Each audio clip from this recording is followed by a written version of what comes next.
Wait. Teroreng. Oke.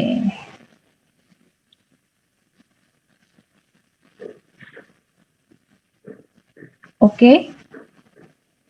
Oke, terima kasih Bu. Ya, silahkan boleh di-record ya. Karena sebenarnya kalau pas online ini sebenarnya enak ya, kalian bisa mengatur jadwal belajar kalian. Apalagi kalau ada rekaman, mungkin hari ini kalian nggak bisa, kalian bisa minta rekamannya dan belajar di waktu yang kalian lebih nyaman.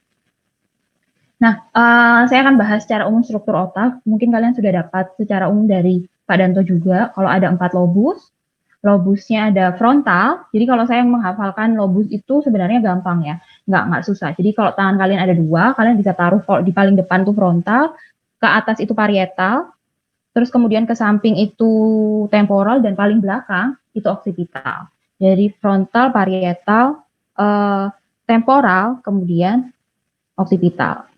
Seperti itu. Kemudian yang ingin saya tekankan di sini juga adalah kata-kata ini ya teman-teman. Oke, bentar. Kata-kata superior, anterior, posterior, inferior. Karena ini akan sering terulang kalau kalian belajar anatomi. Jadi kalau misalnya superior itu adalah area atas dari tubuh kita, inferior itu bagian bawah, anterior itu depan, posterior itu belakang. Jadi entah bagaimanapun otak ini dibolak-balik, kalian tahu bahwa selalu yang anterior itu yang ini anterior, kemudian ini posterior, jadi selalu bagian belakang otak, posterior, kemudian atas itu superior, dan bawah itu inferior. Nah, occipital yang akan bekerja, occipital yang bekerja paling banyak dalam proses persepsi visual ini adalah occipital. Letaknya di mana? Di posterior dari otak kita. Jadi itu diingat-ingat ya, kata-kata superior, inferior, anterior, posterior. Kemudian, oke, yang sulcus, central sulcus, lateral sulcus, cingulate, sulcus ini nggak saya bahas secara mendalam. Nanti kalian akan belajar dengan Dokter Erika apa itu sulcus, sulci, dan lain-lain. Oke, itu yang ingin saya tekankan juga adalah occipitalnya ya, occipital. Oke. Jadi selain membagi otak berdasarkan lobus parietalis, occipitalis, frontalis, dan temporalis, otak itu juga bisa dibagi berdasarkan fungsinya. Kan di sini yang perlu kalian perhatikan adalah di occipital lobe. Oke. Di occipital lobe kita yang di bagian belakang itu ada area yang berwarna lebih merah. Lebih merah inilah yang kita sebut sebagai cortex visual primer, primary visual cortex. Terus ini ada rostral sama caudal, itu sinonimnya anterior dan posterior. Jadi berdasarkan fungsi-fungsinya ada, nanti kalau kalian belajar indera pendengaran di pertemuan berikutnya, tentang gerak, tentang pendengaran, tentang sensasi, itu ada juga bagiannya. Ada yang primary somatosensory, primary motor cortex, primary auditory, gitu ya. Jadi setiap area dalam otak kita tuh ada yang primer, korteks primer dalam hal visual, dalam hal auditory, seperti itu ya. Nah, yang nanti akan kita banyak bahas adalah dua ini ya. Jadi ada yang primer dan ada yang sekunder atau visual association cortex. Itu juga biasanya kita bilang sekunder gitu ya. Oke.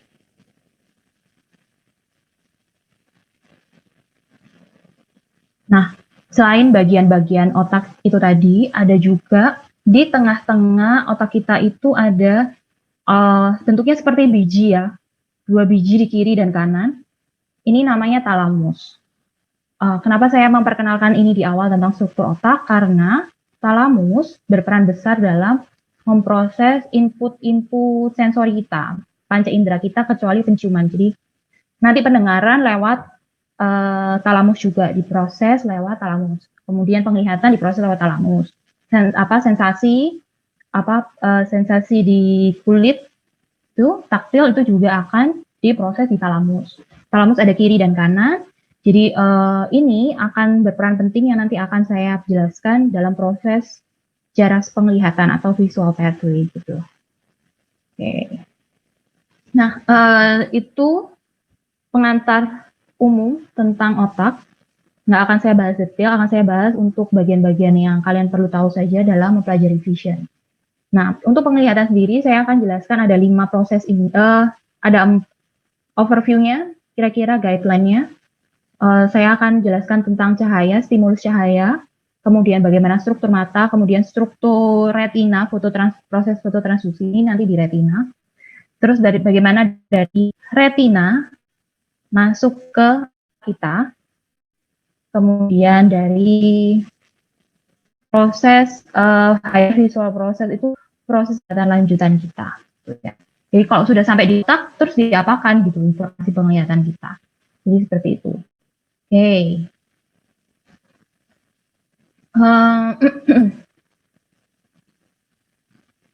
Ya, teman-teman ada yang nonton startup? Saya pikir ini drakornya cukup sensasional ya, karena ada versus antara Namsan dan Jin Pyong ya, kalau nggak salah. Saya nggak terlalu ingat, tapi sekilas aja. Samsung itu kan membuat aplikasi yang menggantikan penglihatan ya, Nungil ya, dan itu bisa dipakai untuk orang-orang yang punya penglihatan terbatas, kayak neneknya Dalmi. Nah ini sangat keren sih menurut saya, sangat keren, karena dia bisa merekognisi benda, bisa mengidentifikasi benda, bisa membaca, dia bisa mendeskripsikan ekspresi, kalau nggak salah. Jadi kalau misalnya diarahkan ke wajah orang, tahu wajah orangnya itu tersenyum ya, kalau nggak salah ya, semoga saya nggak salah. Mengidentifikasi objek juga. Jadi keren ya, itu hampir bisa menggantikan mata kita. Bahkan setelah Samsung ini membuat Nungil kan dia juga bikin mobil autopilot itu ya, dan itu juga sangat keren ya, karena banyak proses yang dilibatkan dalam menyetir gitu ya, nggak cuman kalau misalnya Nungil ini kan penglihatan ya, penglihatan kemudian disampaikan disampaikan gitu, disuarakan, dibunyikan. Kalau misalnya mobil itu kan benar-benar kayaknya lebih kompleks. Dan bagaimana saya nanti menganalogikan membandingkan lah Nungil dengan proses yang ada di mata kita. Jadi nanti di akhir saya akan bahas tentang di akhir setelah saya menyelesaikan materi, nanti ingatkan saya ya, kalau Nungil itu bagaimana sih kalau dibandingkan dengan mata kita. Bagaimana proses Nungil kalau misalnya Nungil ini ada di mata kita gitu ya. Seperti itu. Kemudian ada ilusi yang ingin saya tunjukkan ke kalian. Nah, teman-teman ada yang mau berpendapat apa yang kalian lihat di gambar ini? Apa yang kalian rasakan? Apa yang kalian lihat? Gambarnya seolah-olah bergerak, Bu, tapi kenyataannya tuh enggak sebenarnya bergerak. Oke, thank you Maria Nike. Ya, Maria Nike ya. Oke. Ya, benar banget. Jadi sangat-sangat tepat. Jadi ini tuh, padahal kalian tahu ini hanya gambar. Ini bukan bumerang gitu ya. Ini bukan ini ilusi semata dari mata kita, yang padahal bendanya ini nggak bergerak, tapi kita menangkap ini sebagai benda yang bergerak. Nah, ini nanti juga akan saya bahas di akhir setelah kita memahami materi ini. Kenapa ya kok bisa mata kita tuh melihat suatu benda yang diam itu jadi seakan-akan bergerak. Ini yang otak kita yang salah, mata kita yang salah, atau siapa nih yang salah gitu ya. Jadi minta tolong, nanti saya diingatkan ya di akhir. Bu Detris, tadi yang Nungil sama rotating snacks itu gimana itu ya? Oke. Kita mulai dari stimulusnya dulu apa, kemudian bagaimana itu masuk ke mata kita ya. Stimulusnya itu cahaya. Cahaya itu sebenarnya apa sih bentuknya? Itu gelombang. Gelombang kemudian ditangkap oleh mata manusia. Jadi ada rentang gelombang.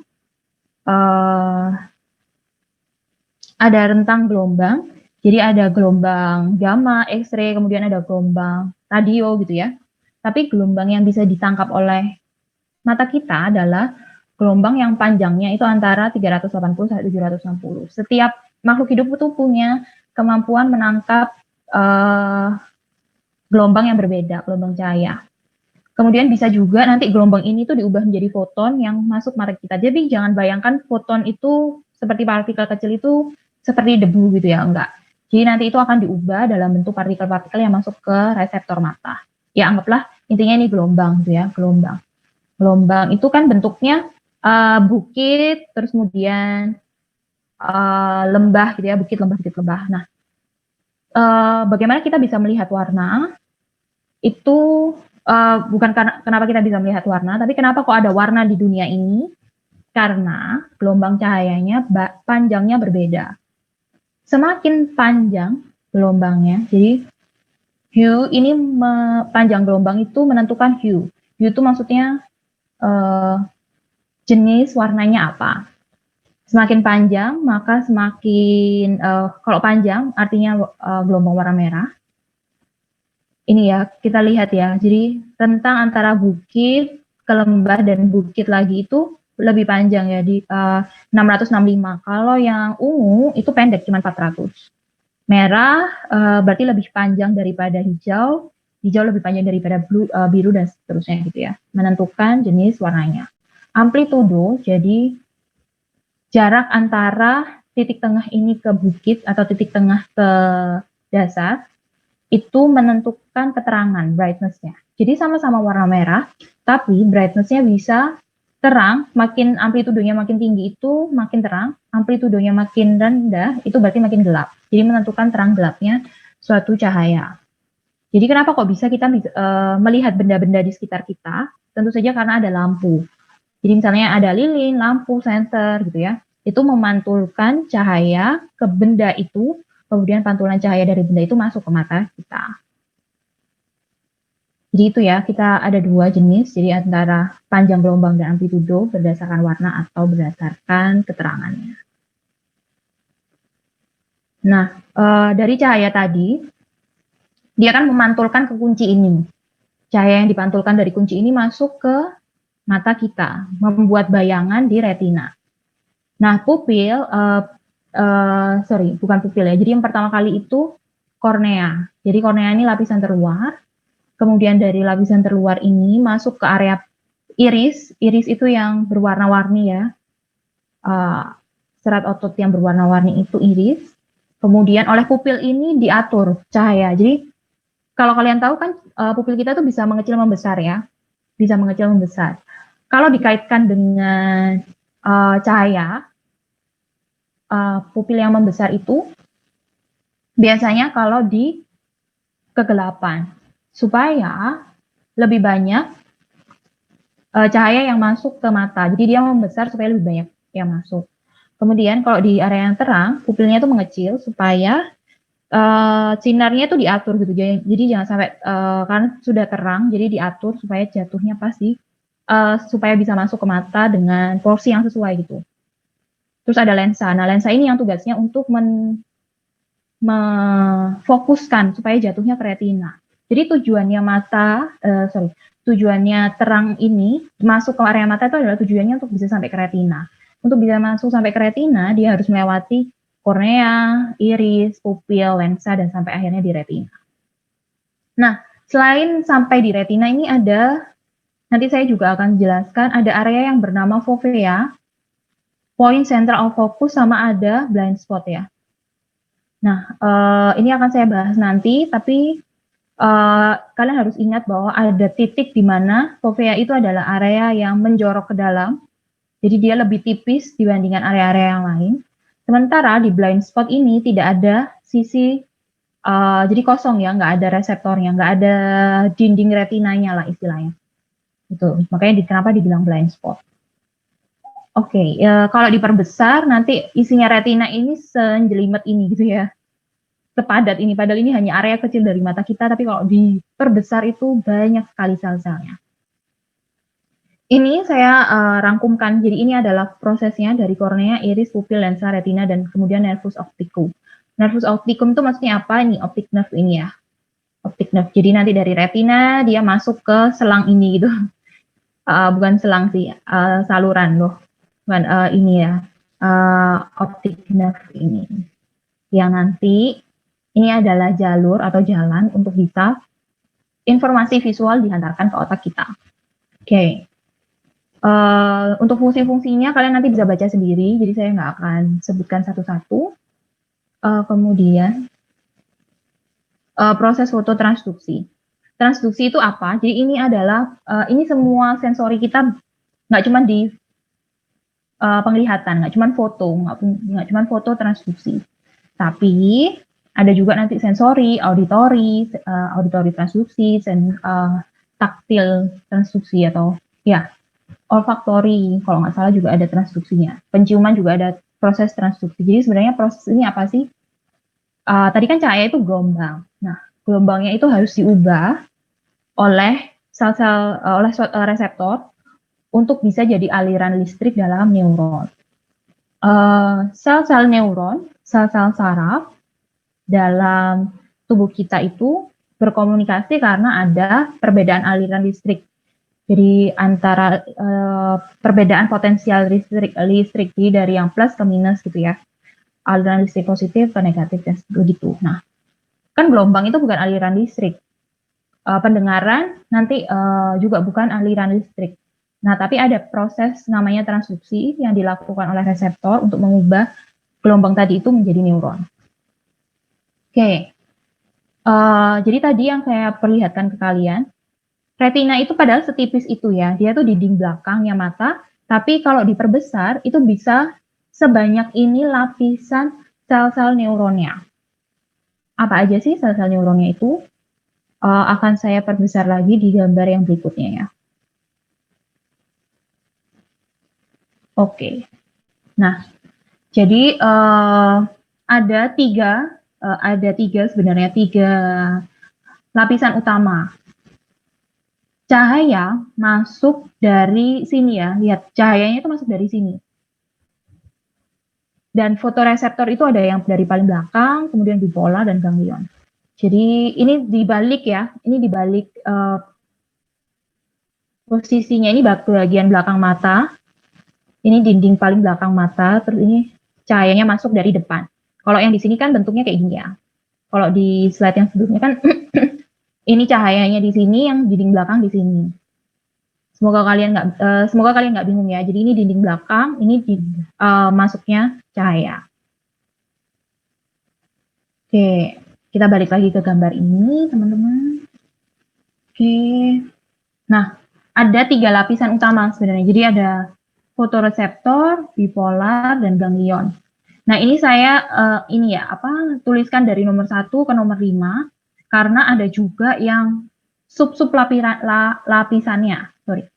Jadi di dalam bipolar ini ada horizontal sama ada amakrin. Tapi yang utama, kalau nggak ada mereka berdua pun, horizontal dan amakrin, cukup ada reseptor ini, fotoreseptor, ada bipolar, sama ada ganglion. Ini adalah yang paling utama. Karena kan sebenarnya kalau kayak misalnya yang ini, dia kan nggak punya ini ya, nggak punya horizontal ya. Yang biru ini horizontal. Ya, tapi dia masih bisa jalan. Gitu. Karena yang penting itu adalah fotoreseptor, ke bipolar, ke ganglion. Tapi ternyata nanti horizontal sel ini juga berpengaruh dalam proses pengiriman sinyal saraf itu ya. Saya urutkan dari sel ganglion. Sel ganglion ini adalah sel yang paling depan, jadi paling dekat ke lensa, kemudian ada sel amakrin, bipolar, horizontal, dan fotoreseptor. Secara umum, cahaya itu pertamanya masuk ke sini dulu, saudara. Jadi yang pertama kali masuk itu ke fotoreseptor. Apa maksudnya fotoreseptor? Jadi kalau penerima, kan kalau retina juga lensa juga menerima visual, informasi visual gitu ya. Tapi kalau itu tuh menghantarkan aja kalau yang bagian-bagian yang sebelumnya. Tapi kalau di fotoreseptor ini memang dia yang bertugas untuk menangkap gitu ya, untuk menangkap, mengambil, memproses. Nanti akan ada proses mengubah gelombang tadi transduksi itu ya fotoreseptor ini gitu. Baru dihantarkan ke bipolar dan ke ganglion. Jadi cahaya itu untuk bisa sampai ke fotoreseptor itu halangannya banyak sebenarnya. Bukan halangan juga sih, nggak hambatan yang seperti apa, cuman melewati dulu ganglion sama bipolar. Nggak bisa langsung fotoreseptor, nggak bisa cahaya itu kayak lompat langsung ke fotoreseptor tuh nggak. Jadi cahaya itu melewati lapisan sel-sel neuron ini, tapi untungnya sel-sel neuron ini bentuknya transparan sih katanya. Kalau saya nggak pernah lihat ya, tentu saja. Kalau di buku dibilangnya transparan, jadi tetap cahayanya bisa masuk. Nah, makanya kenapa kalau kalian lihat fovea ini kan menjorok ke dalam ya, tipis ya seakan-akan. Karena apa? Karena ganglion sama bipolarnya itu lebih tipis gitu, lebih jarang-jarang, lebih tipis lapisannya. Jadi supaya cahayanya itu hambatannya lebih dikit untuk bisa masuk ke fotoreseptor. Jadi supaya informasi visualnya itu bisa langsung lah istilahnya pergi ke fotoreseptor. Nah, jadi salah satu area yang penting juga adalah fotoreseptor, bipolar, dan ganglion. Nah, kita akan bahas secara lebih banyak, secara lebih spesifik di fotoreseptornya, karena dia yang paling berpengaruh. Kita lihat ya, kalau di sini ada rods dan cones. Rods ini sel tabung, cones ini sel kerucut. Oke. Kita akan bahas satu-satu. Sel tabung itu untuk melihat dalam kegelapan. Jadi kalau misal, dan dia tuh lebih sensitif ke cahaya. Kenapa saya bilangnya sensitif ya? Karena ketika dia di kegelapan, dia bisa menangkap cahaya sekecil apapun, gitu ya, lebih sensitif. Tapi dia nggak tajam teman-teman. Jadi nggak presisi, gitu ya. Kemudian yang dia yang bisa dilakukan oleh sel tabung ya membedakan gelap dan terang saja. Dan sebenarnya dia lebih banyak. Nah, sel tabung itu bekerja ketika kondisinya gelap. Bekerja kalau misalnya dia harus melihat sesuatu yang gelap dan harus fokus ke yang diterangnya gitu ya. Harus fokus untuk mencari titik terangnya untuk bisa membantu kita melihat di kegelapan. Kemudian kalau sel kerucut itu bertugas berespon itu kalau misalnya dalam kondisi terang kan ya dia tajam, precise gitu ya. Gambarnya itu jadi sharp gitu, jadi jelas, nggak burem. Kemudian ada tugasnya adalah membedakan antara warna biru, merah, dan hijau. Jadi sel kerucut ini dibagi jadi 3. Ada sel kerucut yang bertugas menangkap gelombang cahaya warna merah, gelombang cahaya warna biru, cahaya warna hijau. Kemudian, jadi red, green, blue ya, RGB. Kemudian punya jumlahnya lebih sedikit daripada sel tabung. Jadi sebenarnya di mata kita itu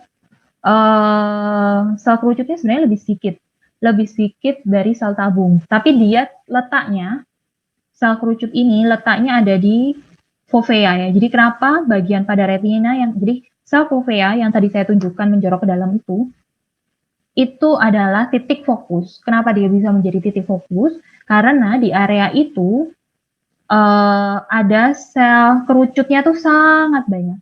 Jadi sangat fokus, sangat tajam, dan bekerja kalau di terang, kondisi terang. Jadi nggak ada sel tabungnya sama sekali, hanya ada sel kerucut. Nah, di sisi-sisi di luarnya si fovea ini, atau kita bisa bilang kalau ini kan pusat, area penglihatan pusat, kalau periferal ini samping, itu tabungnya jauh lebih banyak dan tersebar secara merata gitu ya. Nah, titik buta, blind spot tadi, itu nama areanya bisa dibilang juga adalah diskus optik atau optik disc. Karena di sana tidak ada sel kerucut, nggak ada reseptor, nggak ada fotoreseptor ini ya. Jadi kalau kalian lihat kan ini, karena dia kan sebenarnya pertemuan antara optik nerve ini ya, karena dia ada di saluran, jatuhnya di area saraf optik, akhirnya dia nggak ada fotoreseptor, dan dia bayangan cahaya yang masuk ke mata dan jatuhnya di titik buta itu, dia tidak akan bisa melihat. Oke. Nah, oke. Kalau misalnya kalian lihat bintang-bintang di langit, gitu ya, Kalau kalian lihat bintang di langit, kira-kira yang lebih digunakan sel kerucut atau sel tabung? Teman-teman. Sel tabung. Oke, benar ya Florencia. Sel tabung, walaupun salah. Jadi kalau misalnya kalian ada salah satu yang mengatakan kalau misalnya di perkotaan, bukan ada yang bilang kalau misalnya di perkotaan itu kita nggak bisa melihat bintang karena polusi gitu katanya. Kenapa kita lihat di desa? Ada juga tadi saya pikir bukan karena itu, tapi karena di perkotaan itu terang. Kalau terang, kayak misalnya sinar dari lampu jalan, sinar dari gedung, nah itu membuat sel kerucut kita yang bekerja karena di kondisi terang, karena kita masih menangkap bahwa itu di kondisi terang gitu ya. Tapi kalau kita di kondisi gelap, benar-benar gelap, kita melihat di area yang gelap ini, fokus dari sel tabung kita itu yang bekerja, jadi yang bekerja akhirnya sel tabung bukan sel kerucut. Karena di kegelapan dan tidak ada sinar lain. Jadi yang bekerja cuma sel kerucut, sel tabung, jadi dia lebih sensitif ke cahaya, jadi dia lebih bisa melihat bintang. Kalau ada sinar-sinar lain yang mengganggu, itu membuat sel kerucut kita juga bekerja gitu. Kalau sel kerucutnya bekerja, dia nggak bisa menangkap bintang, karena sinar bintang itu kalah sama sinar-sinar yang ada di sekitarnya. Seperti itu. Oke. Saya mau bereksperimen kecil tentang ini. Oke, saya pause dulu. Jadi saya bentar ya.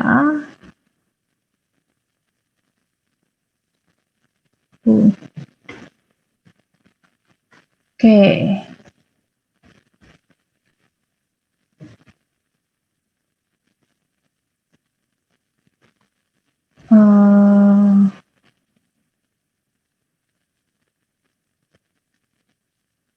Saya akan share yang baru.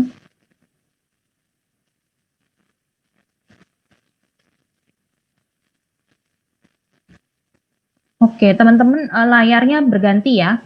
Saya buka file PDF di sini. Oke, kita akan mengetes blind spot.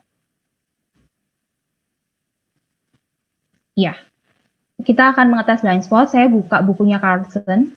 Di bukunya Carlson ini ada salah satu cara eksperimen untuk mengecek titik buta, mata kita. Bagaimana caranya? Adalah, jadi di buku ini ada saya nggak tahu, mungkin harus dibikin 100% kali. Ya, jadi saya buat zoom-nya pas 100% dari bukunya gitu ya. Ini kira-kira ukuran bukunya segini. Nah, tugas kalian adalah menutup mata kiri kalian dan fokuskan mata kalian yang masih terbuka ini ke tanda plus. Jadi mata kiri kalian ditutup, jadi kita coba eksperimen ya. Jadi mata kalian yang kiri ditutup, kemudian kalian coba mata kanannya dibuka, fokuskan ke yang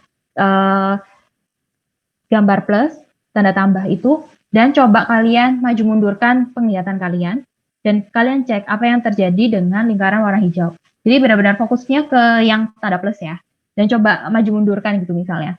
Misalnya saya contohkan, kalian tutup mata kalian, terus kalian coba maju mundur gitu ya. Nanti apa yang akan terjadi?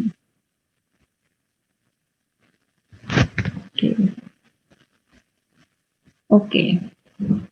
Ya, gimana teman-teman, ada yang udah coba melakukan tes ini? Tanda plusnya jadi ngeblur, Bu. Gimana? Tanda plusnya jadi gimana? Jadi ngeblur. Oke, tanda plusnya jadi ngeblur. Kemudian, kalau sadar nggak kalau misalnya lingkaran hijaunya itu apa yang terjadi? Risilia ya. Ngeblur juga, tapi lebih jelas dari tanda plus kayaknya. Oke. Coba tadi yang kamu tutup mata kiri, bener? Iya. Oke. Jadi kayaknya malah kebalikan gitu. Yang plus yang jadi ngeblur, kemudian yang lingkaran hijaunya jadi lebih jelas. Iya, Bu. Oh ya, oke. Teman-teman lain yang ada juga yang merasakan kayak Priscilia atau merasakan hal lain malah? Boleh pendapatnya? Ya, Kurang Florence. lebih sama, Bu. Soalnya semakin mendekat, semakin besar ini hijaunya, bulat hijaunya. Oke. Oke. Semakin mendekat tentu saja objeknya semakin membesar karena kita semakin mendekat ya. Tapi kalau kalian fokus ke plusnya kalian fokus, akan ada satu waktu ketika yang lingkaran hijau ini sebenarnya, oke.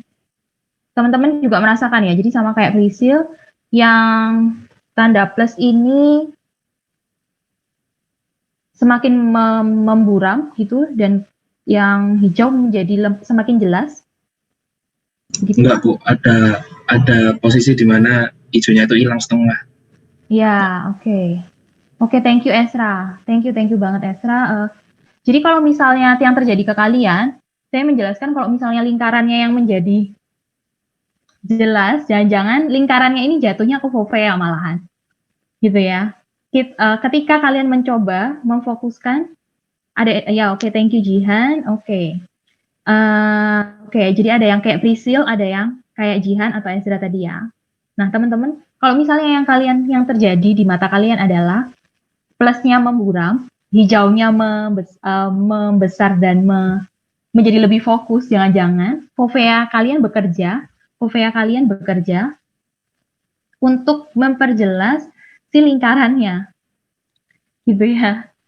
Kalau misalnya yang dialami oleh Ezra sama temen yang itu sama Jihan ya. Nah, itu terjadi ketika lingkarannya ini jatuh di titik buta. Itulah yang namanya blind spot.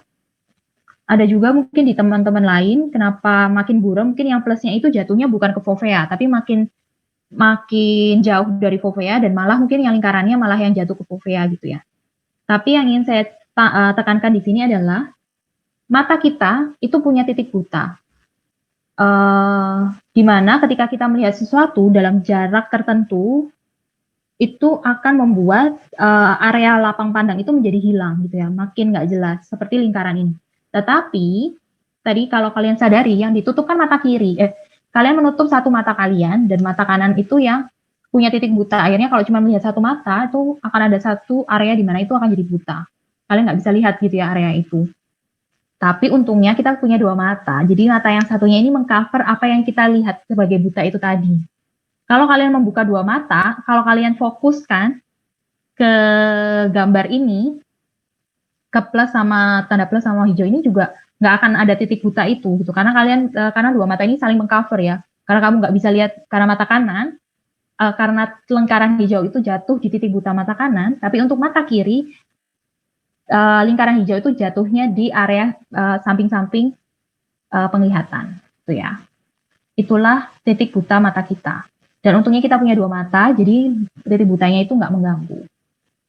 Oke, saya kembalikan lagi ke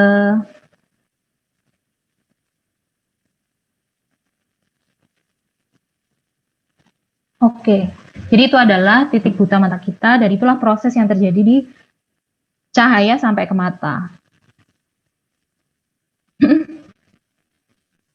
Sekarang kita akan masuk ke jaras visual. Visual pathways itu kalau misalnya di bahasa Indonesia kan jadi jaras visual. Bagaimana proses ketika tadi ya, fotoreseptor itu kan menangkap cahaya. Cahayanya kalau misalnya pas lagi kondisi terang, ditangkap oleh sel kerucut, kalau dalam kondisi gelap ditangkap oleh sel tabung. Kemudian nanti sinyal-sinyal sinyal penglihatannya, informasi penglihatannya itu dihantarkan oleh fotoreseptor ini ke bipolar cell. Nah, dikirim ke bipolar cell, kemudian dari bipolar cell dikirim ke sel ganglion. Prosesnya seperti apa? Itu adalah terjadi dengan aksi potensial, yaitu dengan proses yang namanya aliran listriknya itu dikirimkan dalam posisi aliran listrik yang negatif ke positif itu akan kalian pelajari nanti ketika dengan dokter Erika ya. Jadi prosesnya itu sebenarnya sama dalam setiap sel saraf kita. Kalau misalnya antara satu sel neuron ke neuron lain tuh biasanya prosesnya akan pengiriman informasinya seperti itu, komunikasinya ada neurotransmitternya juga. Saya nggak akan bahas secara detail karena mungkin itu akan membuat kalian makin pusing gitu ya. Karena belajar saraf itu perlu satu pertemuan sendiri sebenarnya. Oke. Nah, ada area layang pandang kita, area apa namanya? Area penglihatan itu ada dibagi menjadi yang sisi kiri sama sisi kanan. Nah, mata kita itu menangkap bukan hanya mata kiri menangkap yang area kiri aja, mata kanan menangkap area kanan aja, enggak. Jadi mereka tuh berkombinasi. Mata kiri itu menangkap area sisi kiri tengah-tengah ya, area kiri ini, area kiri ke tengahnya mata kiri kita. Nanti kalau area sisi kanan juga masuknya ke area tengah. Jadi yang warna biru di mata kiri, jadi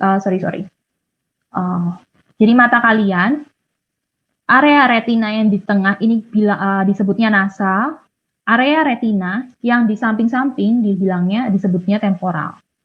Nah, mata kiri kita itu sebenarnya menangkap visual field yang dari area jadi mata kiri kita itu juga menangkap lapang pandang penglihatan kiri dan kanan. Dicampur menjadi satu, tapi area retinanya yang mana itu berbeda. Kalau yang nasal ya dia mengambil yang kiri ya kiri, nasal mata kanan yang ngambilnya yang kanan. Tapi temporalnya itu terbalik. Retina temporal retina yang mata kiri ngambilnya lapang pandang kanan. Area mata yang kanan, temporal retina yang kanan mengambil lapang pandang yang kiri, gitu ya. Makanya kenapa tugas tiap mata itu nggak cuma ngambil lapang pandang kiri semua, kanan semua, tapi bercampur. Nah, yang kiri itu kan warna biru, yang kanan kan warna merah. Jadi dalam satu optic nerve ini, itu ada campuran antara yang dilihat dari lapang pandang visual kanan dicampur dengan lapang pandang visual kiri. Begitu juga dengan mata kanan. Nah, jalurnya seperti apa? Jadi dari retina ini masuk ke optic nerve. Jadi saluran yang di sini, gitu ya istilahnya, area dalam bagian otak itu ini disebut optic nerve. Kemudian bertemu di optic chiasm. Nah, di optic chiasm, di area yang bersilangan ini, inilah saat ketika area pandang visual field kanan, kiri dikelompokkan. Yang merah sendiri, yang kanan sendiri. Kemudian, di optic chiasm ini kan sudah digolongkan.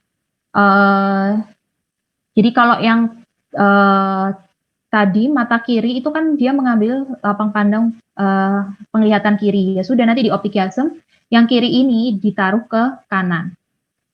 Mata kanan tadi kan mengambil area pandang kanan. Ya udah, nanti di optic chiasm dikirimkan ke kiri.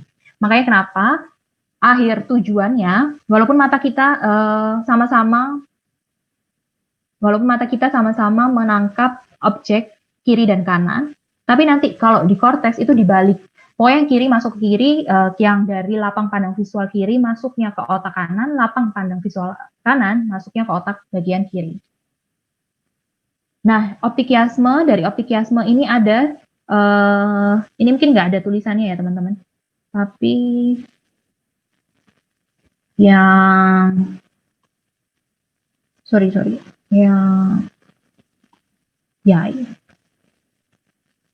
nah, yang ini, area yang ini itu namanya tractus. Jadi dari nervus ke chiasma, ke tractus, kemudian ini radiasi, dan kemudian ke cortex visual primer. Dari tractus ke ini ya, lateral geniculate nucleus, kemudian optic radiation sama visual cortex. Maksudnya optic radiation itu apa? Jadi teman-teman di sini itu, ini tuh nanti dibagi, dipecah-pecah gitu ya, jadi beberapa layer. Ada 6 lapisan di lateral geniculate nucleus. Kalau misalnya disimpulkan, kira-kira jalurnya seperti ini. Dari sel ganglion tadi yang terakhir dari retina, ke nervus opticus, optic nerve, optic chiasm, optic tractus, kemudian badan geniculatum lateralis, kemudian ke korteks visual primer. Kira-kira ini proses jalannya informasi visual di otak kita ya, dari mata ke otak. Nah,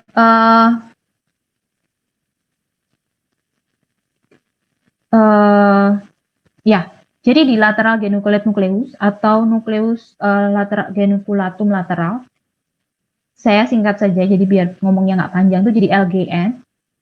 Di LGN ini adalah area di talamus yang tadi saya ceritakan, 2 biji di tengah-tengah otak kita itu ada talamus yang menerima informasi sensori. Salah satunya di area talamus itu ada yang LGN. Nah, area LGN ini yang bertanggung jawab untuk informasi penglihatan. Jadi di talamus itu juga ada area yang nanti bertanggung jawab ke auditori, ke perasa, dan lain sebagainya. Nah, kalau LGN ini adalah yang bertanggung jawab ke penglihatan, itu terdiri dari beberapa lapisan. Ada 6 lapisan, dan setiap lapisan ini tuh memiliki fungsi yang berbeda gitu ya. Dibagi jadi 2, jadi informasi dari mata masuk ke LGN, ini ada lapisannya. Nah, informasi ini dibagi ya teman-teman, jadi ada 1, 2, 3, 4, 5, 6. Yang lapisan 1 sama 2 itu disebut dengan lapisan magnoseluler, yang 3, 4, 5, 6 itu disebut parvoseluler. Ada lagi di bawahnya, sub lapisan di bawah 6 lapisan ini adalah canioseluler. Parvomagnocanio. Parvomagnocanio. Lapisan P, lapisan M, lapisan K. Tugasnya ternyata kenapa harus perlu dibagi-bagi gitu ya? Kenapa kok kayaknya otak kita tuh ribet gitu? Ngapain sih dibagi-bagi? Langsung aja lah kirim ke korteks visual. Kenapa? Karena ternyata setiap parvoseluler, magno, dan canio itu punya tugasnya beda-beda. Informasi yang dikirimkan oleh 3 bagian ini tuh berbeda. Nanti ini juga yang akan berpengaruh ke penglihatan tingkat lanjut gitu ya teman-teman. Jadi pertama, kalau parvo itu dia kalau parvoseluler itu dia tugasnya adalah untuk mengidentifikasi warna, tapi cukup yang merah sama hijau saja yang diterima dari ganglion tadi itu, yang diterima hanya yang warna merah dan hijau, nanti yang biru ke canio. Terus detil-detil bendanya, jadi misalnya garis, sudut, objek gitu ya. Terus nama bendanya apa, dan itu fokus untuk benda-benda yang nggak bergerak. Tapi kalau informasi dari benda yang bergerak itu masuknya ke magnoseluler, lapisan 1 dan 2, dan menyampaikan informasi tentang benda yang bergerak. Lokasinya, sama spasialnya, sama gerakannya, motionnya, itu di magnoseluler.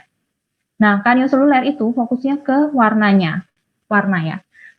Tapi hanya mau ke warna biru saja.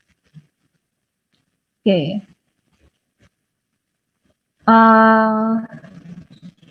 Gangguannya apa, dampaknya apa? Jadi dari jarak penglihatan tadi, kita tahu bahwa setiap bagian nervus optik, nervus opticum, optic nerve, optic chiasm, optic tract, optic radiation, dan LGN ini kalau semuanya ada yang kerusakan, itu akan membuat kita menjadi lapang pandang penglihatan kita akan jadi rusak gitu. Kita nggak akan melihat lapang pandang penglihatan itu. Yang paling sederhana, kalau misalnya dari nomor 1 aja, nomor 1 ini kan yang rusak adalah nervus opticum. Kalau rusak, itu satu mata kita, ini lapang pandangnya ya, lapang pandang penglihatan kita, di sisi kanan itu, bukan lapang pandangnya, tapi keseluruhan area retina kita itu menjadi buta. Total blindness or right eye. Jadi ini bukan, jadi mata kita fungsinya itu akan rusak di mata kita, satu mata ini. Itu mata blind area ini, mata kanan ini rusak, maka sama kayak tadi kita menutup mata gitu ya. sama kayak tadi kita menutup satu mata kita. Jadi yang bekerja cuma mata kiri. Mata kiri menangkap area visual mana? Sisi kiri dan sisi kanan gitu ya. Jadi cuma itu. Gitu. Nah, kemudian rusak ada di traktus misalnya di nomor 4. Ini traktus. Maka informasi yang tadi lewat sini yaitu kan berasal dari sisi nasal yang kanan sama sisi temporal yang kiri. Jadi ini nanti juga yang akan jadi blind atau yang kita nggak bisa lihat. Untuk contoh lebih nyatanya kayak apa maksudnya nggak bisa lihat itu, saya ada gambar satu di sini. Nah, ini adalah kerusakan yang ada di area otak gitu ya. Area ini kalau misalnya rusak di area ini kan area otaknya adalah area otak ini adalah area visual cortex, visual primary cortex, cortex visual primer. Ini adalah hemisfer kirinya, hemisfer kiri dan bagian tengah-tengahnya hemisfer kiri itu rusak. Nah, kalau misalnya rusak di otak bagian kiri kita, maka lapang pandang visual di area kanan akan menghilang. Semakin besar area kerusakannya, maka akan semakin besar juga area kerusakannya, area yang buta. Semakin kecil area kerusakan yang ada di visual primary cortex, maka juga akan semakin kecil gitu ya. Jadi seperti itu. Kalau misalnya rusaknya ada di visual primary cortex, inilah yang terjadi. Nggak bisa kelihatan gitu ya. Visual loss. Oke.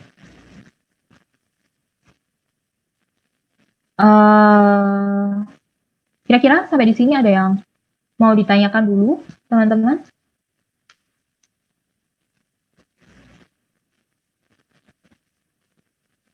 Bu, bisa balik ke gambar yang barusan nggak?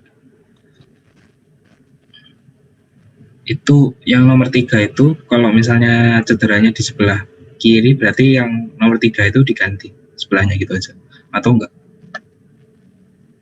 Boleh diulangi ya, Sira? Yang mana kamu? Yang kiri. Yang nomor 3 yang di optik chiasm itu, kalau rusak, itu kan gambarnya yang di sebelah kanan kan yang rusak. Kalau misalnya rusak di sebelah kiri, berarti ya kebalikannya aja gitu. Iya, karena kan berarti tidak jadi pertukaran informasi. Kalau tidak jadi adanya pertukaran informasi, ini sih, ya itu akhirnya nggak sampai gitu ya, nggak sampai ke korteks visual.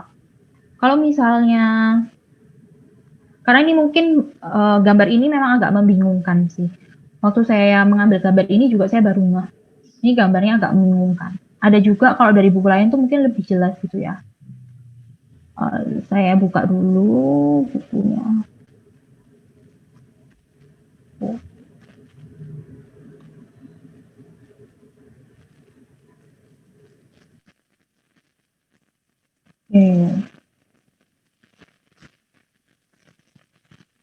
Bukan deh.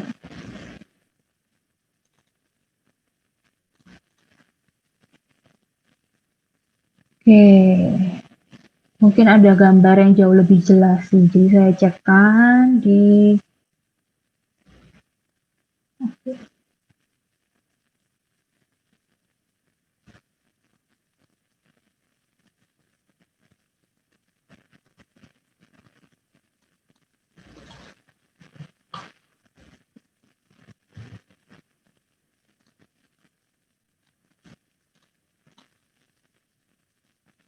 Nah, ini ya.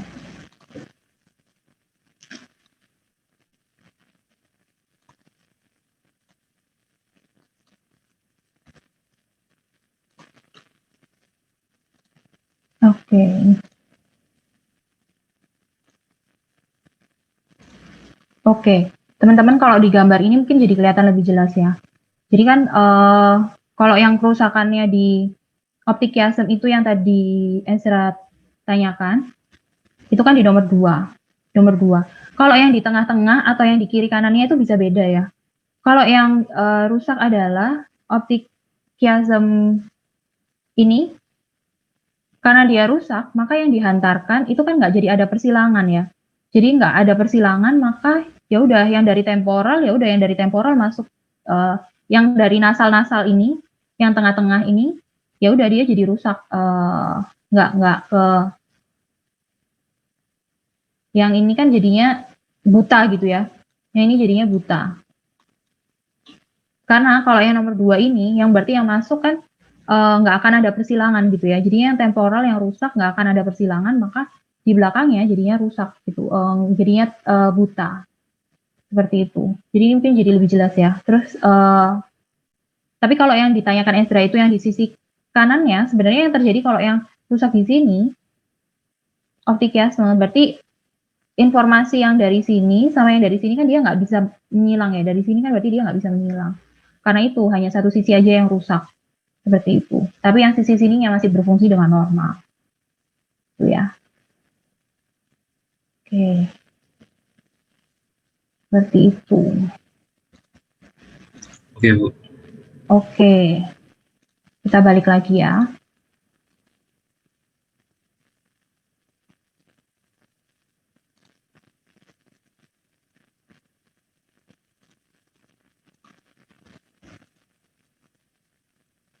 Oke, ini ya. Kita kembali ke PPT-nya lagi tentang proses penglihatan lanjutan. Oke.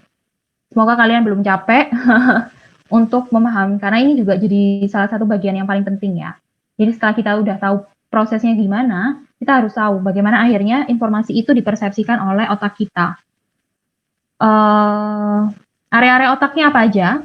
Kita harus tahu dulu kalau dalam otak kita itu ada area otak yang berfungsi berbeda, setiap area punya fungsi yang berbeda gitu maksudnya ya.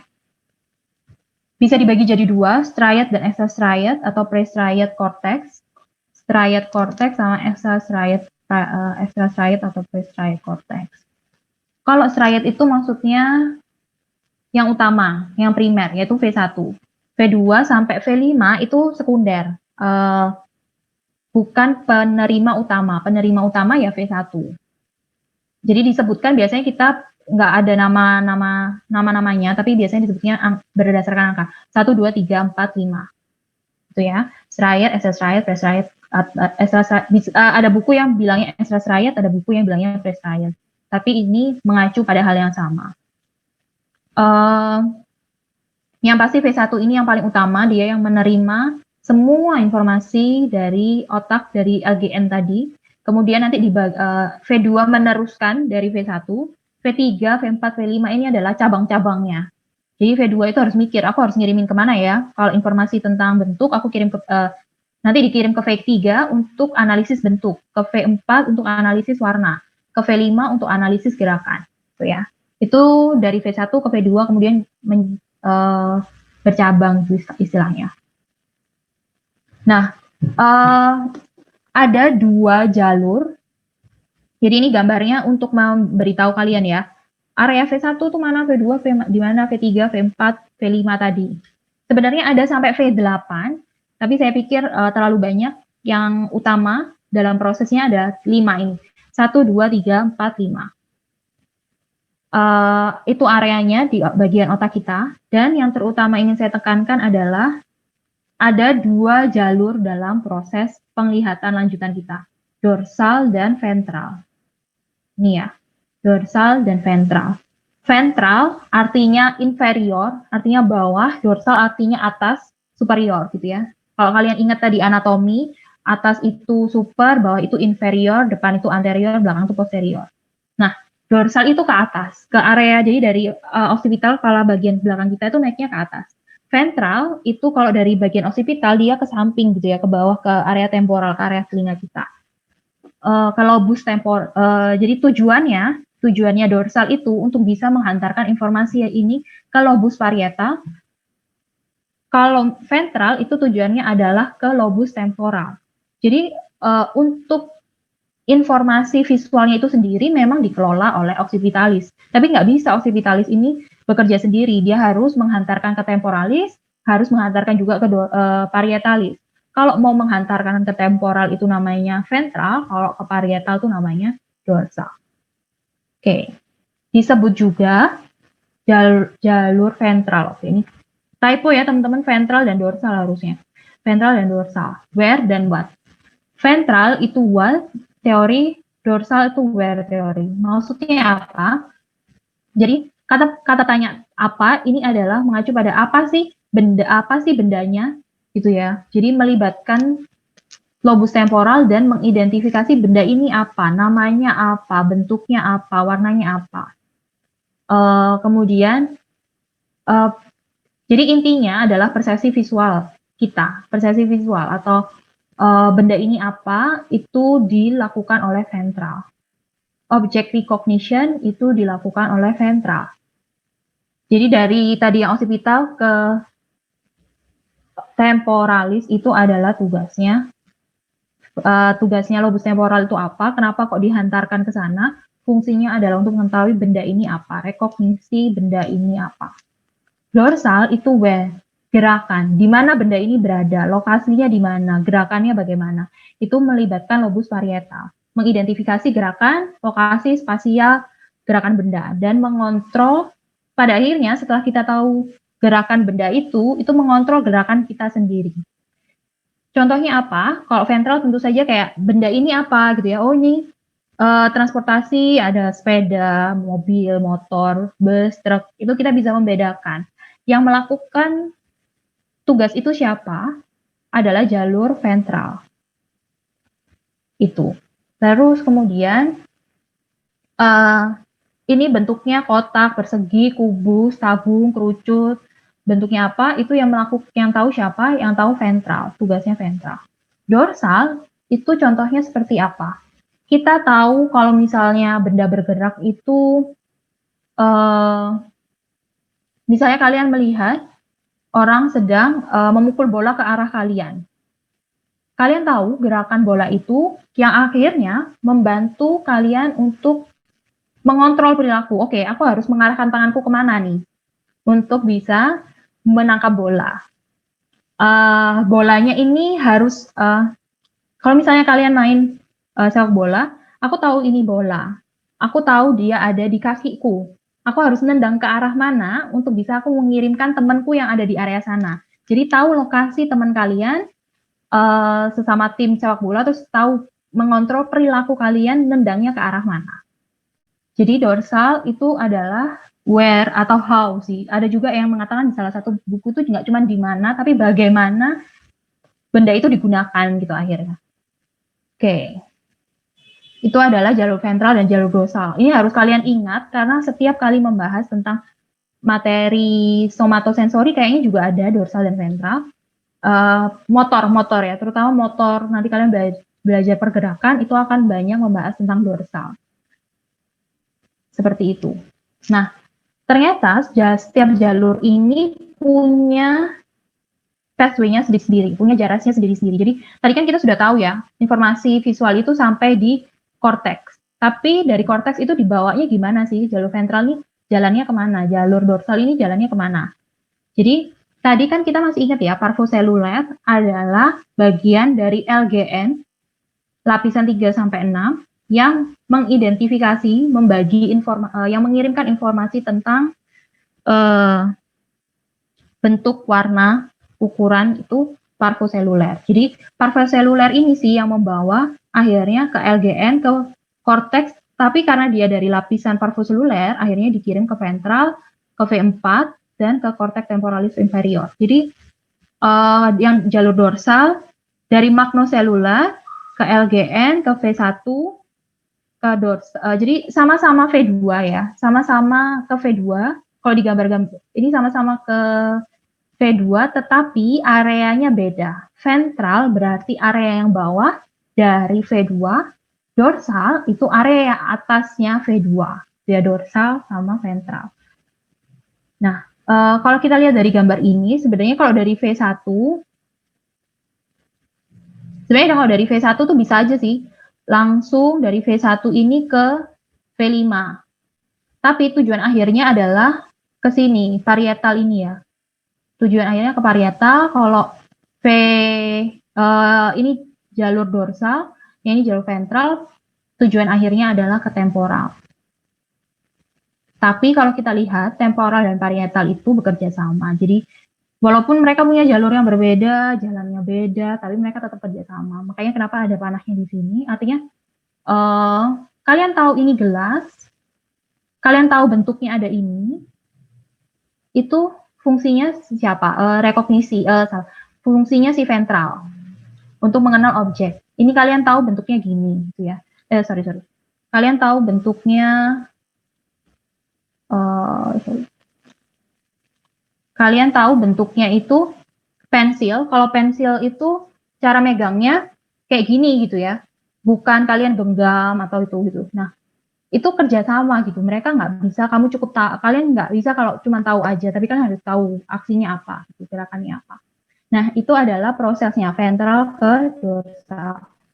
Kemudian, ini saya ingin jelaskan tentang persepsi-persepsi yang ada di otak kita. Jadi nanti saya akan jelaskan terang gelap, nanti saya akan jelaskan warna, akan jelaskan bentuk, dan ada jelaskan gerakan, motion gitu ya. Oke. Ketika kalian melihat Mach-Band ini ya, jadi Mach-Band illusion ini, teorinya Mach-Band illusion ini mengatakan demikian. Kalau ada gradasi warna antara dari yang gelap ke terang, ini kan diperoleh gradasinya dari kolom-kolom persegi-persegi dari yang gelap ke terang. Jadi sebenarnya satu persegi ini tuh warnanya solid. Abu-abu semua solid, sama seperti area-area yang lain. Tapi kalau kalian sadari, satu kolom ini tuh tampak seperti gradasi gitu ya. Walaupun ini tuh sebenarnya warnanya sama, tapi kalau kalian sadari, sisi ini, sisi kolom yang sisi kanan, jadi saya ambil kolomnya yang ini ya, itu tampak lebih gelap daripada sisi yang sebelah sini. Sama juga dengan kolom-kolom yang lain gitu ya. Sisi sini tuh jadi sisi ini akan tampak lebih gelap, sisi sini itu akan tampak lebih gelap gitu ya. Dari area ini akan tampak lebih gelap, tapi yang sisi sini akan tampak lebih terang. Jadi ini lebih terang, ini lebih gelap gitu ya. Sorry, mungkin kalian nanti tambah bingung kalau atas bawah gini. Jadi sisi kiri sama sisi kanannya itu bisa kayak beda kontras gitu loh. Walaupun sebenarnya itu satu solid yang sama gitu. Itu kayak seakan-akan mata kita tuh menangkap kalau area itu tuh kayak bergradasi. Jadi yang sisi kiri tampak lebih terang, yang sisi kanan tampak lebih gelap. Nah, itu namanya contrast enhancement. Tapi bagaimana kok bisa mata kita menangkap contrast enhancement itu gitu ya. Padahal ini loh warnanya sama. Kok bisa sih kelihatan kayak gradasi gitu. Dari yang sisi ini tampaknya lebih terang, yang sisi satunya tuh tampak lebih gelap.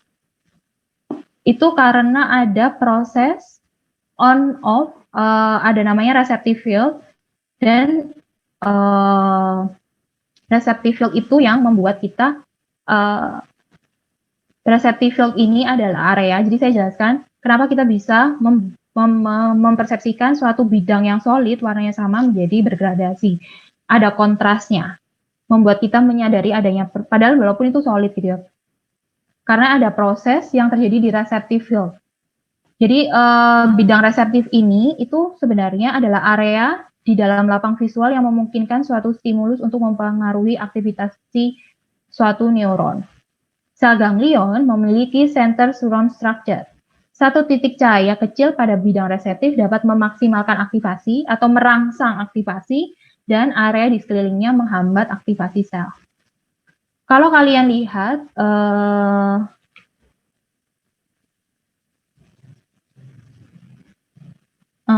Oke. Kalau kalian lihat di struktur mata, kalian lihat kalau di struktur mata itu kan sebenarnya ada area reseptif, itu artinya adalah suatu area di mana ada yang dari satu area ini tuh fotoreseptornya ada yang menjadi center, ada yang menjadi sekeliling, ada yang jadi center, ada yang menjadi sekelilingnya. Jadi misalnya yang ini senternya, maka yang lain ini menjadi pelengkapnya gitu, sisi luarnya gitu. Karena itu, kalau yang tadi kita lihat itu, ini ya, bayangkan kalau ini adalah sel-sel yang menjadi pusat, reseptor-reseptornya ada di tengah, yang menjadi pusat, lingkaran-lingkaran ini. Kemudian, luarnya, itu ini. Ada sel-sel reseptor yang di sekelilingnya. Di sekelilingnya sama ada yang di pusat. Nah, ternyata kerjanya mereka itu kayak berlawanan gitu ya, saling antagonis gitu. Kalau yang di tengahnya aktif merangsang eksitatori gitu ya, ada rangsangan dari adanya stimulus membuat yang tengah ini terangsang gitu, aktif, tapi yang di luar jadi pasif, jadi menghambat, jadi menghambat gitu ya, inhibitory sama eksitatori. Jadi mereka tuh nggak akur. Kalau yang tengahnya pasif, yang luarnya yang aktif. Jadi kalau misalnya ada stimulus yang jatuh di area yang tengah, maka kalau ada stimulus cahaya di tengah dengan kondisi ganglion selnya ini tipe yang on, maka dia akan aktif gitu ya, aktivasinya bekerja paling banyak. Tapi kalau misalnya off ganglion cell, jadi kalau sinarnya jatuh di tengah sel pusat, maka sekelilingnya akan inhibited atau dia menjadi pasif. Maka yang sel yang di tengah ini aktivasinya menjadi lebih jarang, lebih penuh yang sebelah sini. Karena itu kalau misalnya ketika kita melihat sama seperti yang ini ya, kalau yang luarnya aktif, dalamnya pasif. Kalau yang dalamnya, kalau ada area cahaya jatuhnya ke area, kalau ada cahaya jatuh di area yang sekelilingnya, maka tengah-tengahnya dia nggak aktif, dia pasif. Kalau cahayanya jatuh di area sekelilingnya dalam kondisi tengahnya ini pasif, yang luarnya sekelilingnya ini aktif. Maksudnya gimana kalau kita lihat yang ini? Ketika kita melihat satu bidang, fokus dari yang satu, jadi kayak saling berlawanan gitu ya. Seakan-akan yang sisi saling berlawanan itu artinya sel ganglionnya itu mau membuat area ini tuh seakan-akan jadi lebih gelap, tapi area sekelilingnya, kalau yang center itu mengeksitatori, area ini menjadi lebih gelap, yang satunya membuat area ini jadi lebih terang gitu. Jadi kayak nggak akur, makanya kenapa walaupun ini warnanya solid, karena di mata kita itu responnya itu nggak akur, akhirnya bidang yang harusnya sama-sama punya keterangan yang sama, akhirnya ada satu yang dibuat lebih terang, ada satu yang dibuat lebih gelap, ada yang satu dibuat sisi sini lebih terang, yang sisi sini lebih gelap. Nah, itu adalah gara-gara siapa? Ya gara-gara proses on dan off yang dilakukan oleh, ada perannya juga. Jadi kenapa ya kok nggak bisa akur gitu? Kenapa kalau nggak yang tengahnya aktif, sekelilingnya aktif juga? Karena ada sel horizontal tadi yang bertugas untuk menginhibited area sekelilingnya ini. Kalau yang tengah aktif, horizontalnya malah bikin sekitarnya jadi pasif. Kira-kira seperti itu ya. Nanti akan jadi lebih jelas kalau nanti saya ada percobaan lagi setelah ini. Oke. Ini trichromatic teori adalah kalau setiap sel kerucut itu punya warna masing-masing, merah, hijau, dan biru. Jadi untuk kita bisa melihat warna, itu tugasnya siapa? Tugasnya 3 sel kerucut ini. Tapi ada juga yang tanya, loh kok bisa ya? Terus kuning, kalau kita lihat warna kuning, gimana? Nah, padahal kita kan nggak punya sel kerucut warna kuning. Ada namanya opponent color theory yang mengatakan bahwa proses yang terjadi di otak kita itu karena sel ganglionnya itu punya 2 reseptor. Reseptor merah dan hijau, reseptor kuning dan biru. Jadi bukan karena kuningnya itu bisa keluar dari mana, karena ada gabungan antara reseptor merah dan hijau dan reseptor kuning dan biru. Jadi kayak berlawanan gitu ya teman-teman. Reseptor merah dan hijau, reseptor kuning dan biru. Nah, oke, mungkin saya latih. Jadi makanya kenapa saya gambar di sini, yang tengah itu hijau, yang luar itu merah gitu ya. Karena ini saling berlawanan juga, merah dan hijau. Ini kan sel ganglion. Yang dalam itu, kalau yang dalam hijau, yang luar merah. Kalau yang dalam merah, yang luar hijau. Oke, nah saya akan melakukan ini ya, negative color after effect. Eksperimen ini, saya akan share yang ini. Oke. Teman-teman siapkan kertas putih Kalau kalian di sekitar kalian ada tembok putih juga boleh, kertas putih juga boleh. Tugas kalian adalah, saya minta teman-teman untuk fokus melihat bendera ini, gambar ini yang ada di layar kalian. Fokus melihat di gambar atau fokusnya kemana adalah ke titik yang hitam ini ya. Titik yang hitam ini. Fokuskan diri kalian melihat titik hitam ini selama 1 menit ke depan. Nanti setelah kalian selesai melihat 1 menit ke area yang fokus ini, usahakan nggak berkedip kalau bisa, tapi nggak apa-apa juga, jangan juga ya. Berkedip itu perlu. Fokuskan ke benda ini, ke gambar ini selama 1 menit. Setelah itu langsung pindahkan area mata kalian ke kertas putih. Atau kalau kalian punya tembok putih juga boleh, gitu ya. Yang polos juga, polos atau nggak polos sama aja sih. Karena nanti akan terjadi negatif after effect-nya. Oke, teman-teman sudah paham tugasnya? Apa yang saya minta? Oke, thank you. Akan saya mulai ya, saya hitung 1 menit, 1, 2, 3, saya hitung dari sekarang.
Oke, stop. Kalian bisa berhenti. Sekarang kalian pandang ke area mata kalian ke kertas yang putih. Ketika kalian melihat, kalian kalau sudah selesai langsung pandang alihkan mata kalian melihat ke kertas putih. Cek apa yang kalian lihat di kertas putih itu. Apa yang mata kalian lihat di kertas putih itu? Benderanya, Bu. Ya, Vilea kayak apa tuh benderanya? Warnanya nggak persis, Bu. Sama yang di nggak persis. Yang bagian kuning itu biru. Yang hijau itu kayak merah. Terus yang hitam itu kayak putih terang. Oke, Vilea. Teman-teman ada yang ngerasa sama kayak Vilea? Sama. Bendera Amerika, Bu. Bendera Amerika. Bendera Amerika, Bu. Bendera Amerika. Bendera Amerika, Bu. Iya, sama ya. Nah, apa yang ingin saya sampaikan dari percobaan ini sebenarnya? Hijau, yang warnanya itu berlawanan. Oke, thank you teman-teman yang udah share ya, bayangan bendera ya, bener. Oke, sama kayak Vilea. Oke, thank you. Jadi sama ya, jadi 2 reseptor. 1 reseptor itu berlawanan, merah sama hijau. 1 reseptor itu berlawanan antara biru dan kuning. Ada sebenarnya hitam dan putih gitu ya, tapi ini saya nggak sebutkan dulu. Jadi, ke kuning atau fokus ke hijau, after effect-nya adalah yang tadinya yang aktif itu adalah warna hijau, setelah kita lihat ke kertas polos, yang terjadi adalah mata kita mengaktifkan yang warna merah. Gitu. Jadi berlawanan gitu ya. Karena tadi kan kalian sudah sangat-sangat mengaktifkan secara terus-menerus adalah warna kuning. Setelah kalian sudah berhenti, sel ganglion yang aktif itu tadi warna kuning, tapi kan kalian berhenti melihat gambar warna kuning. Yang aktif adalah yang sel lawannya, yaitu biru. Gitu, akhirnya itulah yang terjadi.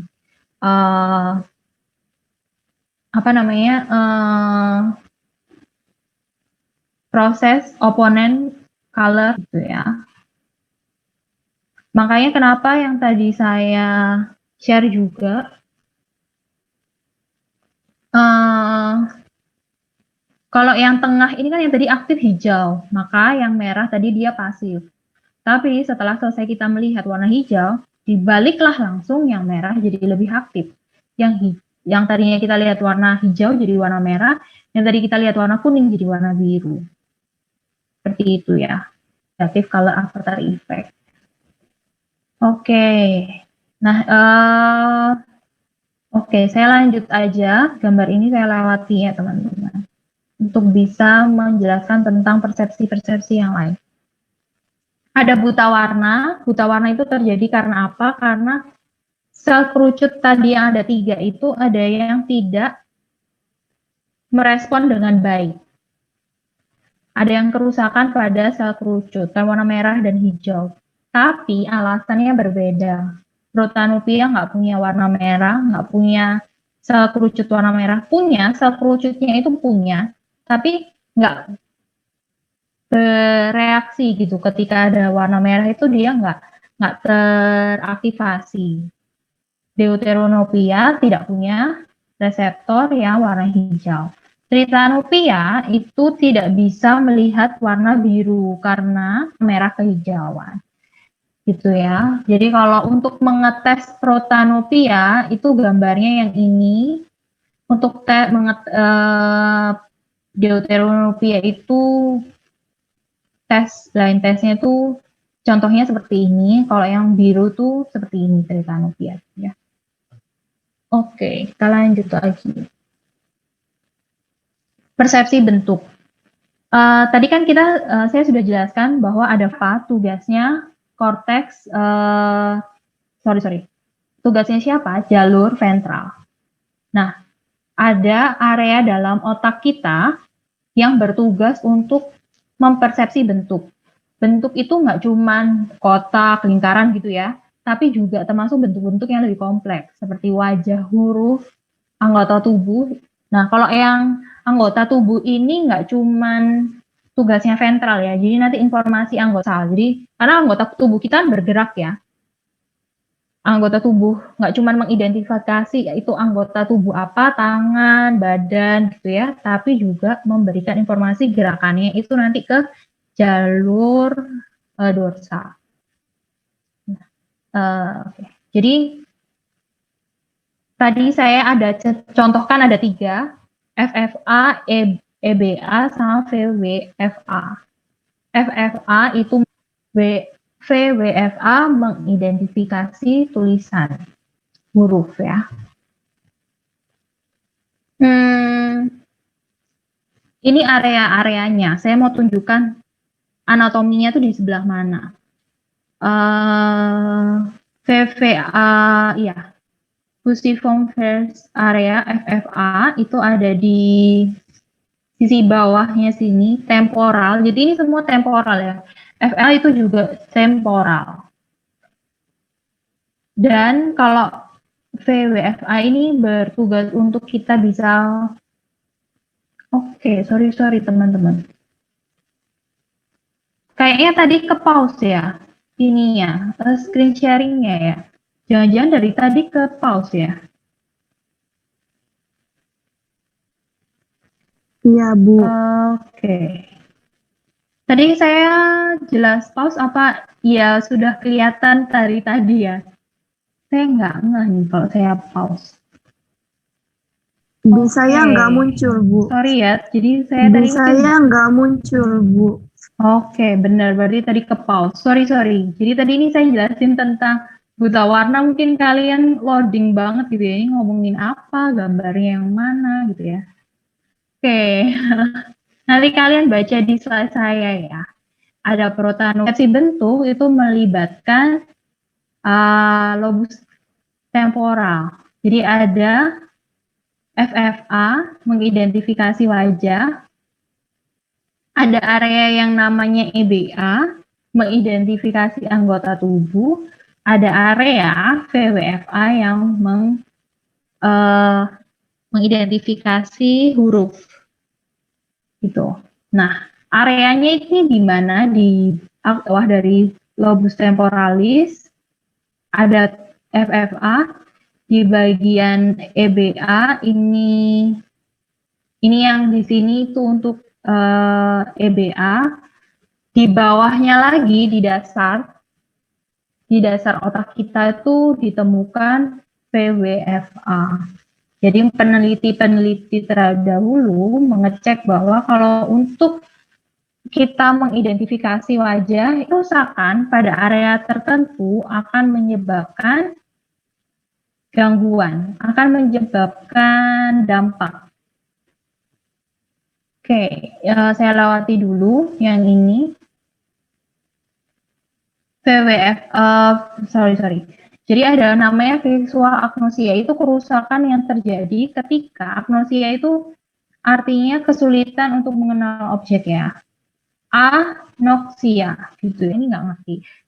Misalnya, saya kasih 2 contoh adalah aperceptive agnosia, itu tidak mengerti benda. Kalau misalnya dia ditunjukkan, oh ini ada botol minum gitu ya, dipegang, mau dirasakan, dia tetap tidak bisa memahami. Mau dia lihat tutupnya, mau dia lihat area apapun, dia nggak tahu ini bentuknya apa. Tapi dia hanya bentuk ya yang nggak bisa. Warna dia masih bisa. Dia tahu sudut gitu ya. Oh, dia tahu ada garis gitu, ada sudut, tapi dia nggak bisa membayangkan apakah itu bendanya apa sih, ini benda apa. Terus prosopagnosia, kalau prosopagnosia ini tidak bisa melihat wajah. Karena apa? Kerusakan pada area FFA tadi. Kalau yang aperceptive agnosia, ini kerusakan pada jalur ventral secara keseluruhan ya. Jadi kerusakan itu membuat tidak bisa mengidentifikasi benda. Kalau prosopagnosia itu tidak bisa mengidentifikasi wajah. Jadi walaupun orang ini tuh sudah menyentuh, misalnya ada muka di depan orang ini, misalnya orang itu menyentuh wajah orang lain gitu ya, dicoba menyentuh hidung, mata, mulut dan lain sebagainya, tapi tetap nggak kebayang gitu. Tetap nggak kebayang teman-teman bentuk wajahnya kayak apa. Tapi dia bisa mengenal objek, mengenal benda, warna, dan lain sebagainya, itu bisa. Seperti itu. Itu gangguannya terjadi di mana? Di FFA tadi, area fusiform face area. Itu ya. Itu area yang bentuk. Kemudian yang terakhir adalah persepsi gerak. Nah, gerak itu ternyata ada area namanya MT ini ya. MT atau V5 ini adalah yang berfungsi untuk gerakan. Cortex temporalis medial. Tampaknya dia ada di area temporal, tapi sebenarnya dia berfungsi sebagai bagian dari jalur dorsal, gitu ya. Ada di jalur dorsal. Nah, membentuk persepsi terhadap objek bergerak. Jadi misalnya kecepatannya, arahnya, dan mempengaruhi bagaimana tubuh kita bergerak. Jadi kalau misalnya kita tahu bahwa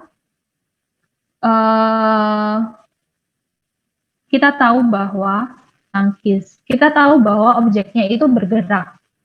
Kita tahu bahwa yang ini melempar ke arah sini, yang ini melempar ke arah sini, dan lain sebagainya. Itu adalah tugas dari MT ini atau V5 ini adalah itu untuk melihat gerakan. Nah, atau misalnya kita tahu kalau misalnya kita nggak menghindar, kita pasti tabrakan gitu sama orang ini. Nah, itu tugasnya siapa? Persepsi gerak ini yang mengatur adalah si MT ini, temporalis medial. Eye movement versus object movement. Kalian pernah ngerasain nggak kalau misalnya kalian di dalam bis, terus di sebelah kalian ada bis juga gitu. Terus kalian duduk di sana, kalian tahu. Mungkin kalian pertama merasakan bahwa ini yang jalan bis sebelah atau bis saya ya gitu. Nah, kalian bisa menyadari bahwa ketika ada pergerakan, kalian sadar bahwa bis sebelah nih yang maju atau kita yang mundur, atau kita yang maju bis sebelah yang mundur gitu ya. Jadi itu membuat kita menyadari yang bergerak itu mata kita atau objeknya memang yang bergerak. Artinya laptop saya ini diam, tapi karena mata saya yang lihat ke kiri ke kanan, gitu ya, seakan-akan lokasi laptop saya ini berpindah gitu, padahal enggak. Kita sadar, jadi otak kita cukup pintar untuk memahami bahwa ada objek yang bergerak sama mata atau mata kita yang bergerak. Kalau tidak bisa melihat pergerakan ini, itu disebut motion blindness atau akinetopsia. Itu contohnya, bayangkan orang yang tidak bisa melihat gerakan, menuang teh, menuang kopi gitu ya, menuang air. Padahal itu hal yang sederhana ya, menuang air ke dalam gelas. Tapi karena dia tidak bisa melihat gerakan, dia nggak tahu kalau gelas itu sudah penuh. Airnya sudah penuh, seperti itu. Atau misalnya sedang menyeberang, dia tidak tahu gerakan dari mobil yang lewat. Jadi ya udah, dia nggak tahu gerakannya, terus dia nggak sadar kalau dia berjalan sekarang, ada mobil dengan kecepatan yang cepat akan atau akan ada mobil lewat tuh dia nggak ngeh gitu ya. Orang-orang yang mengalami motion blindness itulah yang terjadi. Oke. Sekian. Oke. Saya stop share. Jadi itu sekian materi saya, yaitu tentang proses pergerakan. Kayaknya saya ada ini ya, sorry. Oke.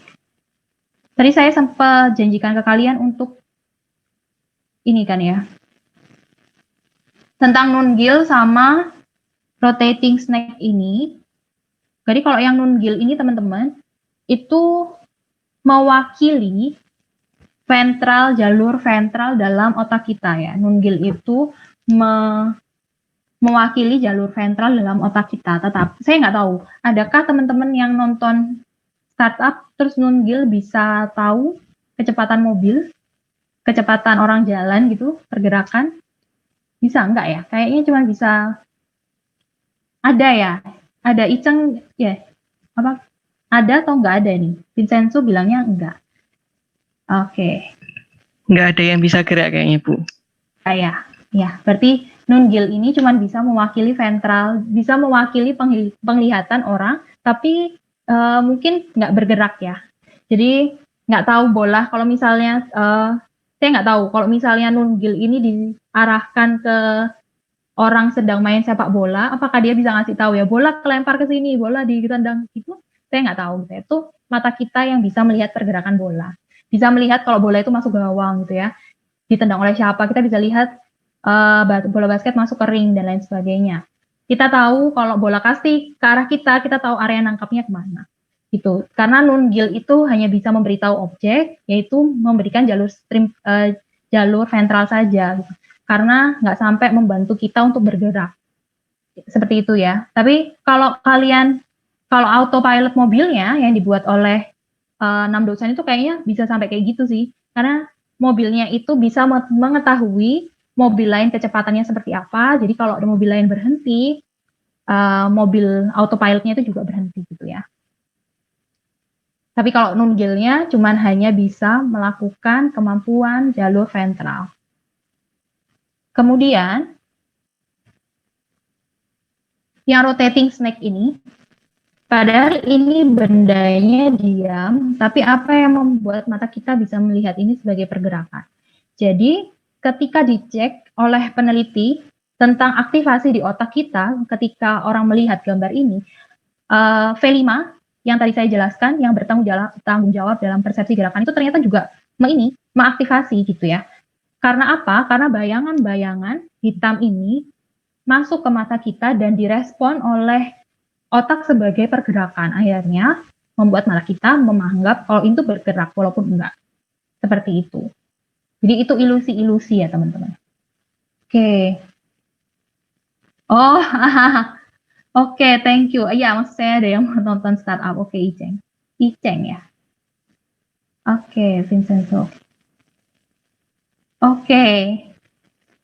Saya stop sharingnya. Ada yang mau ditanyakan?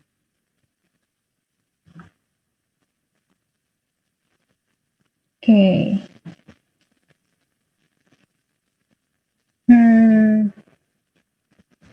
Jadi kalau nggak ada, sambil saya tunggu, mungkin ada teman-teman yang mau tanya juga nggak apa-apa, mungkin masih mikir-mikir gitu ya.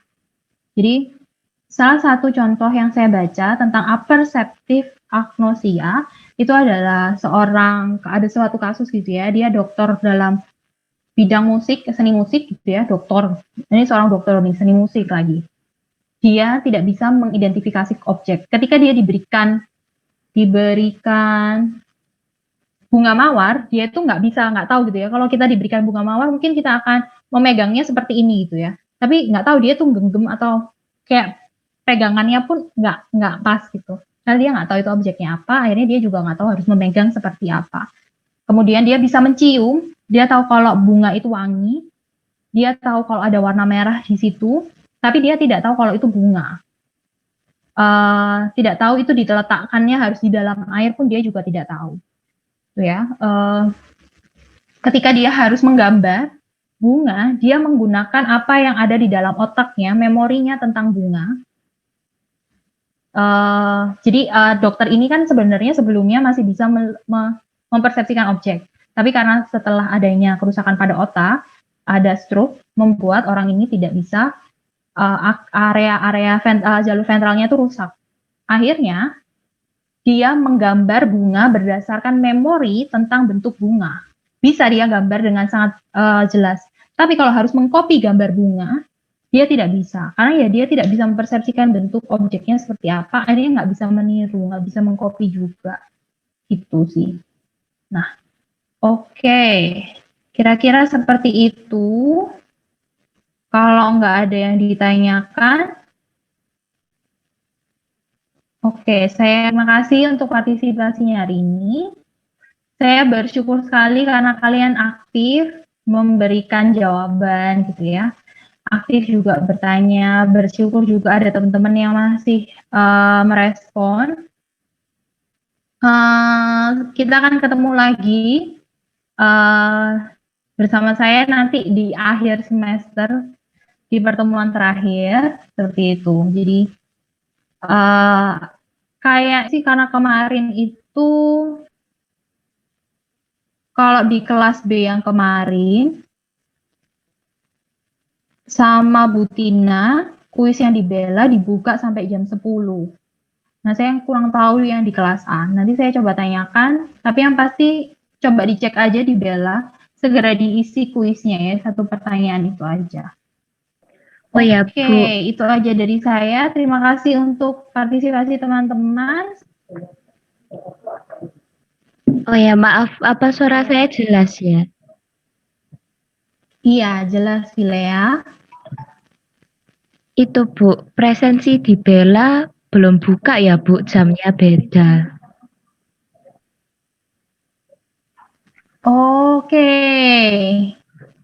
Oke teman-teman, jadi karena saya belum bisa masuk Bella, jadi saya juga kurang tahu untuk sistem itu ya. Jadi teman-teman WhatsApp. Oke, kalau gitu saya tutup meetingnya hari ini. Terima kasih untuk partisipasi kalian semua ya. Sampai jumpa di pertemuan berikutnya. Terima kasih, Bu. Terima kasih, Bu. Terima kasih, Bu.